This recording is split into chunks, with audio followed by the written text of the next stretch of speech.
Next जो Strange है उसके बारे में बताया गया है कि the sacred organs praise notes inspiring holy love notes that wing their heavenly ways to mend the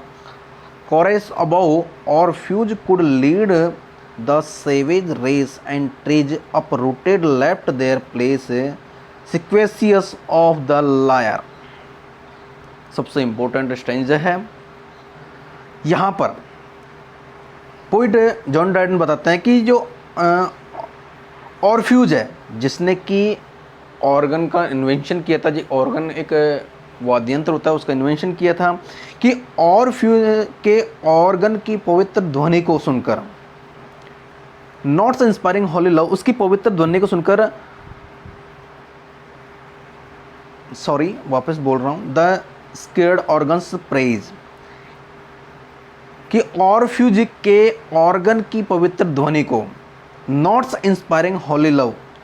mean ये है कि उसका जो स्वर है, उसका जो पवित्र जो स्वर है वो पवित्र प्रेम का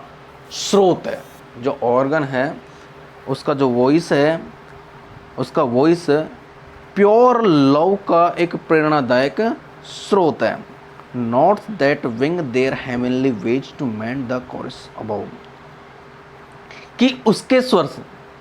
उस ऑर्गन के स्वर से स्वर्ग के देवताओं में भी पंख लग गए और उस संगीत को सुनने के लिए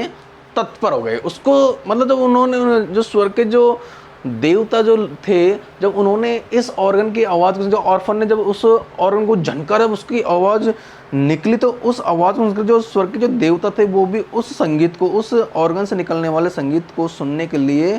तत्पर हो गए, तैयार हो गए। To mend the chorus above, जैसे ही ऑर्फ्यूज ने अपने कोरस के वाद्य यंत्र को बजाया, Orpheus could lead the savage race and trees uprooted left their places sequacious of the lyre, तो उसकी ध्वनि को सुनकर जंगली जानवर व सभ्यता से जो दूर के जो लोग थे, वो सभी लोग, पेड़ पौधे भी अपनी जगह से उखड़कर उस ध्वनि को, उस संगीत को सुनने के लिए आ गए। मतलब जब ऑर्फ्यूज ने अपने उस वाद्य यंत्र को बजाया, उस वाद्य यंत्र में इतनी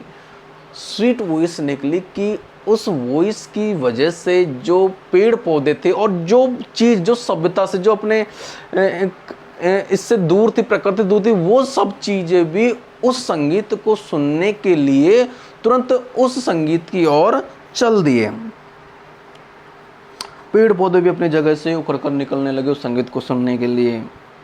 और उस संगीत की जो लहर थी, जो उसकी जो लहर, स्वर लहर थी, उसकी ओर वो सब चीज़ें खिंचती हुई चली गई। But bright Cecilia raised the wonder higher, लेकिन इससे अच्छी बात तो ये है कि सिसिलिया के द्वारा जो इन्वेंशन किया गया जो वाद्य यंत्र है, उसकी जो वॉइस है,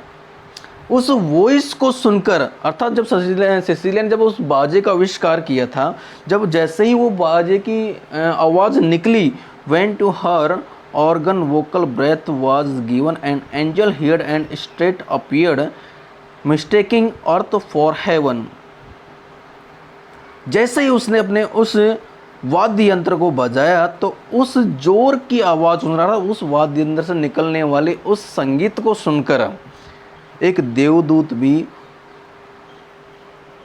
सीधा उस संगीत की ओर खिंचता हुआ पृथ्वी पर आ गया। मतलब कहने का मतलब है कि गलती से उस देवदूत ने उस पृथ्वी को ही स्वर्ग समझ लिया। उसने सोचा कि ऐसा मधुर संगीत तो केवल स्वर्ग में ही बजता है और कहीं पर भी नहीं बजता है। तो इस पोइम में जॉन ड्राइडन ने म्यूजिक के बारे में बहुत कुछ बताया, उसकी जो स्वर लहरी होती है उसके बारे में बहुत कुछ बताया गया है। आगे जो ग्रांड कोरस है उसके बारे में कुछ बताया गया है, तो हम ग्रांड कोरस को भी देख लेते हैं। As from the powers of sacred lays the spears began to move and sung the great creator's praise to all the blessed above। Poet बोलता है कि उस संगीत में स्वर से तारामंडल ने भी गति करना शुरू कर दिया। उस संगीत के स्वर से जो ब्रह्मांड है, आकाश गंगा है, उस आकाश गंगा में भी गति प्रारंभ हो गई तथा and sung the great creator's praise to all the blessed above. और उस वॉइस के द्वारा, उस स्वर के द्वारा गॉड भी उस संगीत की पूजा करने लगे और आशीर्वाद के रूप में संगीत की स्वर लहरों को उन्होंने मांगा। मतलब जो गॉड थे उन्होंने कहा, जब उन्होंने उस संगीत को सभी संगीतों को सुना तो उन्होंने उन संगीतों को की पूजा की और आशीर्वाद में उन्होंने मांगा कि हमें ये संगीत दे दो। नेक्स्ट लाइन है last stanza, so when the lost and dreadful are this trembling peasant shall devour, the trumpet shall be heard on high, the dead shall live, the living die, and music shall untune the sky। कि जब अंतिम दिन भयानक समय में सारे जो farmers है, किसान है, वो लालच के कारण समाप्त हो जाएंगे, उस दिन ग्रेबियल प्रकट होगा जिसने भी एक वाद्य यंत्र का आविष्कार किया था, और वह अपना ट्रम्पेट बजाएगा और उसकी आवाज़ को सुनकर ब्रह्मांड के सारे जो मृत प्राणी हैं वो जीवित हो जाएंगे और गॉड के सामने खड़े हो जाएंगे। तब उन सबका वहाँ पर न्याय होगा और इस प्रकार से इस ब्रह्मांड से संगीत से सबका अंत हो जाएगा। अर्थात इस दिन को द डे ऑफ जजमेंट का नाम दिया गया है, क्योंकि इस दिन ही उस संगीत की स्वर लहरों से इस ब्रह्मांड का अंत होगा। तो ये सब कुछ इस पोइम में बताया गया है जॉन ड्राइडन ने। I hope you did well, I mean आप अच्छी तरह से इसको समझ गए होंगे।